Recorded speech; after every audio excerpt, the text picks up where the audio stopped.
Hello दोस्तों, learn basics में आपका बहुत बहुत स्वागत है। मैं हूं विश्व। तो आज के इस वीडियो में हम जानने वाले हैं कि वीएलसी मीडिया प्लेयर में मूवी चलाते हैं। पहला तरीका तो ये है कि हम मीडिया में जाएं। यहाँ देखिए लेफ्ट हैंड साइड में टॉप में आपको ऑप्शन दिख रहा है। यहाँ पे मैं इसको जूम कर देता हूँ। देखिए मीडिया, इस पर क्लिक करिए, ओपन फाइल पे जाइए। ठीक है, ओपन फाइल पे गए, फिर आपसे इस डेस्टिनेशन पूछेगा। तो डेस्टिनेशन आप दे सकते हैं जहां पर भी आपकी फाइल हो। मैं कोई मूवी नहीं चलाऊंगा, एक्चुअली कॉपीराइट का इशू हो जाता है। तो मैं अपना ही एक वीडियो बना चला के दिखा देता हूं जो मैंने यूट्यूब के लिए बनाया था। ये देखिए, ये मैं कुछ दिन पहले यूट्यूब के लिए बनाया था। ठीक है, तो इस पर जब आप क्लिक करेंगे, मैं जूम आउट कर देता हूँ। ठीक है, उसके बाद इसको सेलेक्ट कर लीजिए, उसके बाद यहाँ से इसको ओपन कर दीजिए। तो ये देखिए आपका वीडियो यहाँ पे चलने लग जाएगा। ठीक है, मैंने साउंड क्लोज कर रखा है।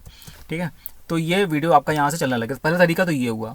दूसरा तरीका क्या है कि इस वीडियो पे जाइए और राइट क्लिक करके वहाँ से ओपन कर सकते हैं। चलिए ये देख लेते हैं। ये देखिए, ये वीडियो है जो मैंने अभी चलाया था। मैं जूम कर देता हूँ। अगर अगर आपको इसको वीएलसी चलाना है तो सिंपल यहाँ पर राइट क्लिक करिए, ओपन विथ पे जाइए। ये देखिए ओपन विथ का ऑप्शन दिख रहा है। ठीक है, उसके बाद आप कई सारे ऑप्शन देगा। ये देखिए हमको यहाँ पर ये वीएलसी सेलेक्ट करना है। तो जैसे ही आप वीएलसी मीडिया प्लेयर सेलेक्ट करेंगे, मैं जूम आउट कर देता हूँ, और ये देखिए वीएलसी मीडिया प्लेयर से आपकी मूवी ओपन हो जाएगी। ठीक है,